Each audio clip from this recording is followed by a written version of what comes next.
O debate está de volta. O Conselho de Administração da Petrobras marcou para o dia 30 de novembro uma Assembleia Geral extraordinária para discutir a reforma do Estatuto Social da empresa.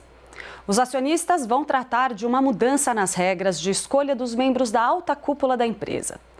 O objetivo por trás disso é facilitar a indicação de políticos em cargos de direção, o que hoje é vetado nas regras da própria Petrobras, com base no que diz a lei das estatais.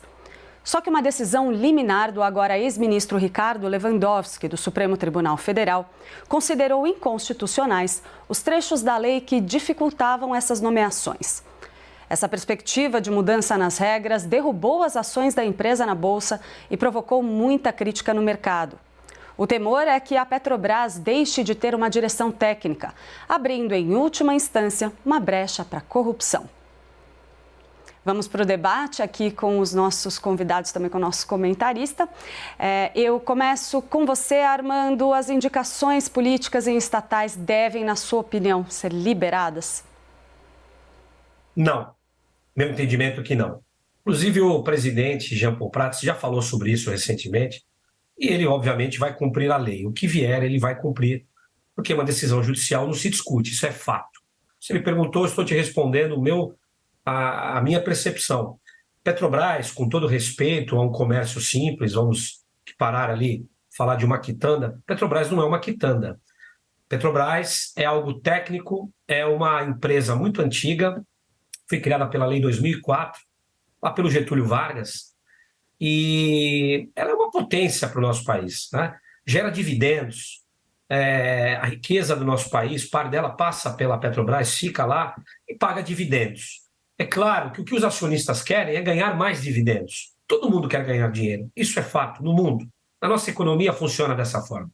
Mas nós não podemos indicar políticos que não têm capacidade, não digo capacidade intelectual, não é isso. Não têm capacidade para conduzir uma empresa daquele quilate, daquela complexidade e daquela especificidade que é o petróleo. Então, me parece que o político ele tem lá suas vantagens, etc. Mas para conduzir a Petrobras precisamos de técnicos. E os técnicos você consegue através de concurso público, vai buscar no mercado, não indicação política. Mas a cabo de tudo isso, o que essas pessoas querem? Ganhar mais dinheiro, que as ações valorizem, que eles tenham mais rentabilidade nas ações. Respondendo agora definitivamente, entendo que não. Não pode ser uma indicação política. Com relação à corrupção, nem vou entrar nessa seara, que aí seria um estudo de pensar o que aconteceria no futuro. Não quero discutir isso. Não vou falar porque não é justo. Estamos vivendo outro momento. Falo que, para conduzir uma empresa desse quilate, precisamos de pessoas capacitadas, técnicos e que tenham conhecimento, que tenham essa familiaridade com o assunto. Caso contrário, não. Agora, Zé Eduardo, os que defendem essa flexibilização dessas normas que estão previstas na lei das estatais dizem que, na verdade, você estaria barrando pessoas com experiência na administração pública. Você acredita que essa flexibilização ela é válida ou, na sua opinião, não devem ser liberadas indicações políticas na Petrobras? Olha, Clarice, eu fico muito à vontade para debater esse tema, porque eu tenho uma posição pública sobre isso, que vai na contramão, eu acredito até da opinião pública, mas é fruto de uma reflexão que eu sempre fiz e continuo a fazer até que mude de ideia.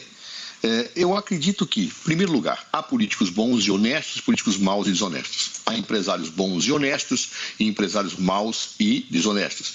Há técnicos bons e honestos e técnicos maus e desonestos. O que é muito importante perceber é que numa gestão de uma empresa como a Petrobras, não existe técnica pura. Ela sempre envolve opções políticas.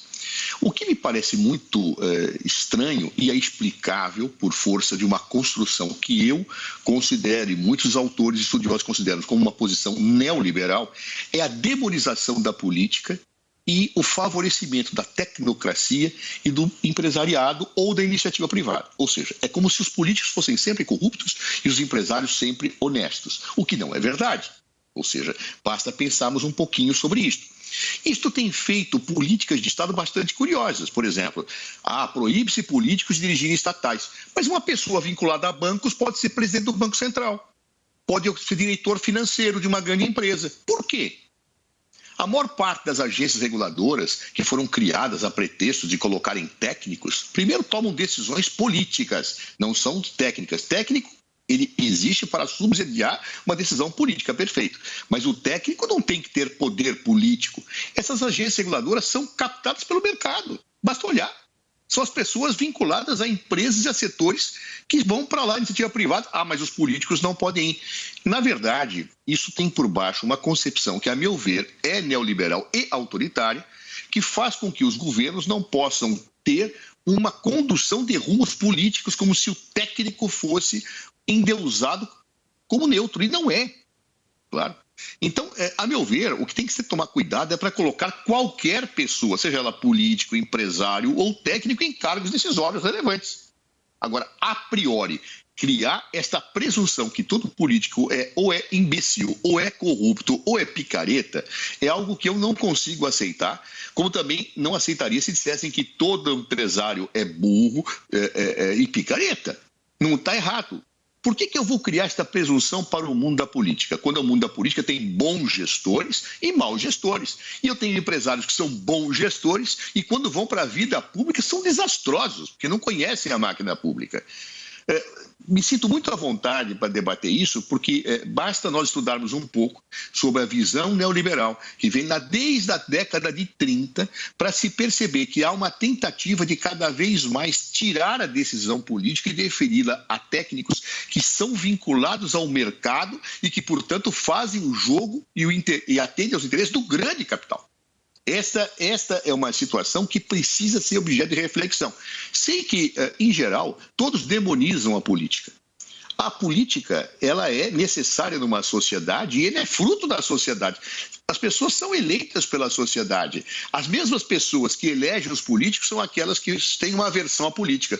Agora, o empresário que elege o político, que corrompe, não, este é santo, este é bom, esse pode ir. Mas espera um pouquinho, mas ele vai dirigir o Banco Central sendo vinculado a bancos. Aí pode. Não é? Quer dizer, como é que explica esse raciocínio? Isso tem que ser analisado. Essa demonização da política ela é perversa e antidemocrática. Ela passa por um viés autoritário. Repito, isso não quer dizer que eu possa colocar qualquer político na Petrobras, como também não quer dizer que eu possa colocar qualquer empresário. O critério, portanto, não é a presunção de afastamento de uns e de endeusamento de outros. O critério tem que ser dito e analisado caso a caso para que se critique a má nomeação e se aplauda a boa nomeação. Agora, eu queria trazer um tema aqui para os dois analisarem sobre esse assunto, que é o seguinte: a gente sabe que esse movimento está acontecendo no momento em que o governo está tentando buscar mais protagonismo no Congresso Nacional, mais força na sua base política e está sofrendo forte pressão por parte do Centrão para, inclusive, liberar indicações em cargos estratégicos em empresas estatais. Considerando o histórico que a gente teve na Petrobras, um histórico de corrupção não muito distante, um passado recente, e a gente teve essas regras aí apresentadas justamente para tentar recuperar a credibilidade da empresa. Dentro do atual contexto, pensando-se especificamente na Petrobras, não seria melhor a gente ter um pouquinho mais de cautela nesse movimento? Armando, você primeiro. Bom, em primeiro lugar, a Petrobras é uma empresa muito forte, muito robusta, né? Como eu disse, patrimônio do país, uma fortuna passa ali no nosso cotidiano, do abastecimento de óleo diesel, de gás, de gasolina e dos seus derivados. Então, nós somos dependentes, nós precisamos da empresa, é uma empresa muito robusta. Quando o meu amigo José Eduardo disse político, eu entendi, mas não só o político, qualquer pessoa de fora, externo, não só o político vá trabalhar na Petrobras. Então, quando nós falamos em técnicos, uma pessoa de uma outra empresa, mas que seja nomeada para trabalhar na Petrobras. Não deixar o viés só do político.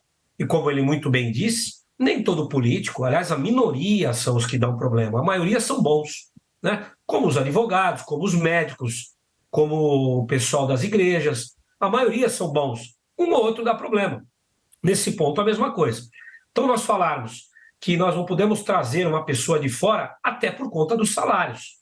Quando nós falamos de uma empresa e o salário é X, nós vamos limitar cabeças, né, pessoas com potencial diferenciado de trabalharem, porque o sujeito quer ir para a iniciativa privada, ele não quer ficar ali.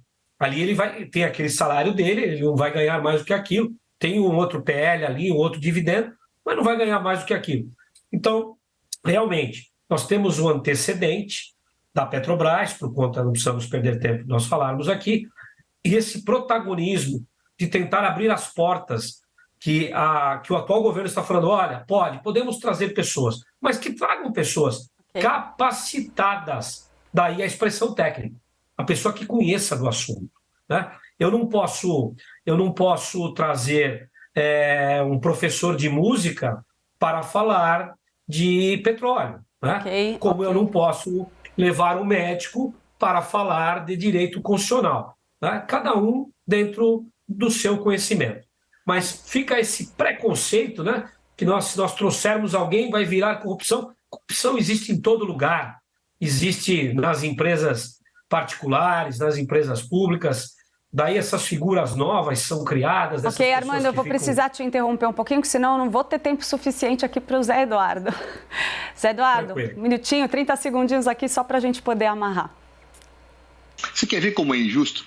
Um dos principais pivôs do escândalo da Petrobras foi o seu Paulo Roberto Costa, que era funcionário de carreira, um engenheiro, não era um político. Percebem? Mas ele estabeleceu relações com o político, ele foi indicado? Sim, mas o critério objetivo não era ser político, ele era de carreira. Ele era, se não me falha a memória, concursado. Delatou, foi preso, etc. E eu poderia citar várias situações em que esse escândalo não foi produzido por pessoas que vieram do mundo da política. Foram cooptados pela política? Foram, mas também foram cooptados pelas empresas. Então, percebe como o critério apolítico está errado?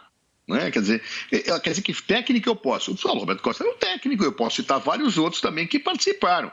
Esse preconceito que é fruto de uma visão neoliberal, se nós não fizermos uma reflexão, sabe o que vai acontecer? Nós vamos cada vez mais demonizar os políticos e o mundo ficará para técnicos como esses, que fizeram boa parte do escândalo da Petrobras. Esses podem ser nomeados, com esses não tem problema, mesmo que interajam com políticos e com empresários corruptos.